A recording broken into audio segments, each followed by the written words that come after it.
As CEO, it is my responsibility to address the criticism related to our latest feature, Snow White. So Disney is another company that's been in hot water. They've been in a downward spiral.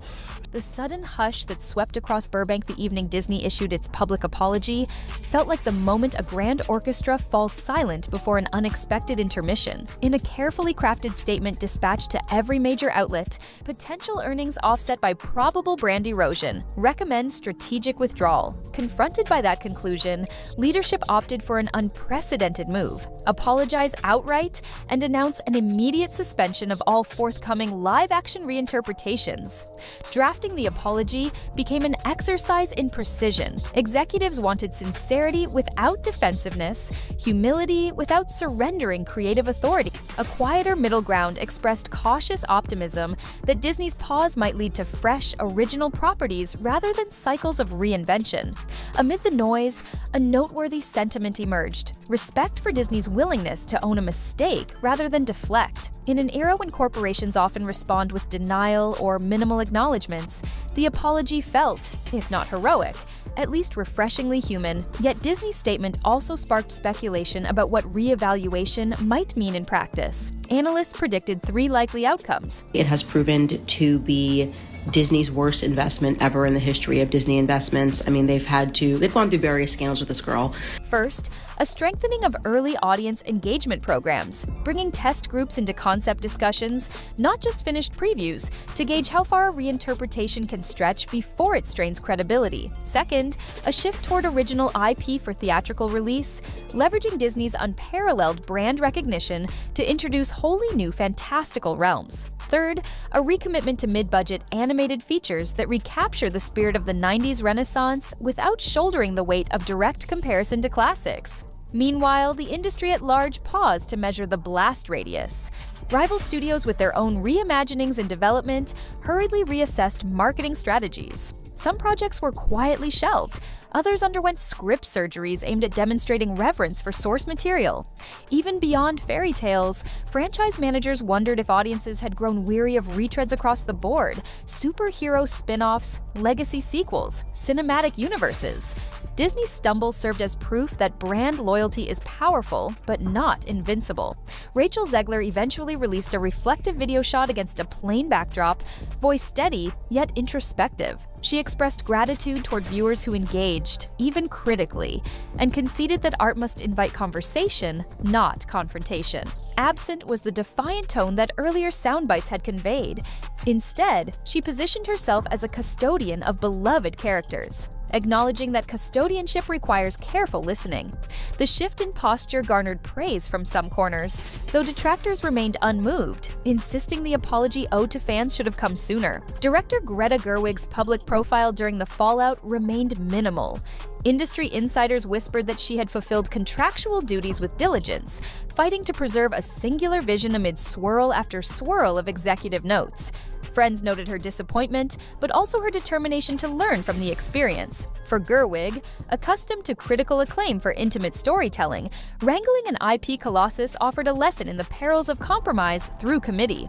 They settled on language that acknowledged creative choices that distracted from the heart of a tale loved for generations, thanked audiences for honest feedback, and pledged a thorough reevaluation of how to celebrate our heritage responsibly. The statement contained no scapegoats.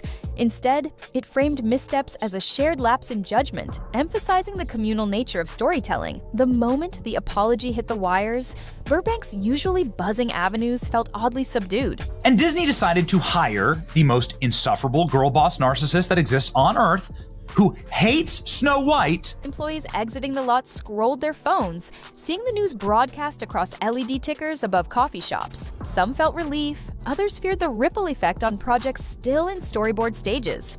Within hours, managers of the halted remakes tangled Wantiu, The Hunchback of Notre Dame, Wantiu, a rumored Atlantis comedy reimagining, received stop work memos. Artists who had sculpted maquettes, costume designers who had sourced rare fabrics, and writers who had spent months collaborating on treatments found themselves in creative limbo. For many, the situation was a painful echo of earlier industry shutdowns, but this time the catalyst was public sentiment rather than strike action or health crises. Across social media, reactions diverged along familiar ideological lines. Nostalgia purists cheered, declaring that classic animation was sacrosanct and should remain untouched. Progressive voices lamented the lost opportunity to recontextualize old tales for new audiences. Whether she will tackle studio tentpoles again is uncertain, yet many colleagues argue that the fiasco highlights the need to trust directors with coherent mandates rather than layering multiple incompatible objectives.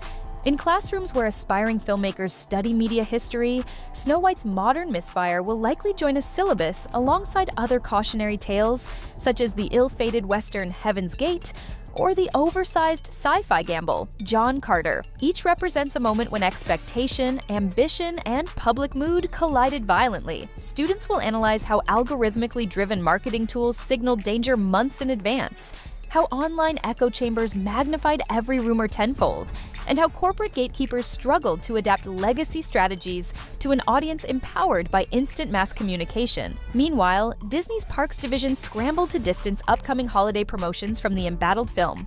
Merchandise shipments bearing the Remakes branding were rerouted to warehouses, while creative teams fast-tracked overlays celebrating the 1937 original.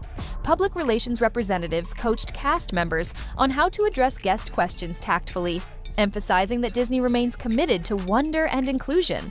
In subtle ways, the park served as Disney's living pulse. Ensuring visitor sentiment remained positive was critical to stabilizing overall brand health. Financially, the immediate cost of freezing multiple remakes measured in hundreds of millions, factoring in sunk costs, talent contracts, and supplier penalties. Yet bean counters argued that preserving Disney's intangible asset, public goodwill, justified the expense. The long-term calculus suggested that one or two more divisive remakes could have triggered declines in family patronage far costlier than shelving a troubled slate. By pulling the emergency brake early, executives aimed to demonstrate agility and empathy, two traits shareholders increasingly value in a volatile entertainment landscape. Away from glare of cameras, junior animators on the Burbank campus gathered after work, speculating about their future assignments. Some hoped the studio would expand experimental storytelling programs, encouraging fresh spins on mythology from underrepresented cultures. Others dreamed of reviving the hand-drawn aesthetic that defined Disney's golden age, blending traditional craftsmanship with modern technology. The overarching sentiment was a desire to rekindle the thrill of invention, not simply refine formulas, but surprise audiences anew.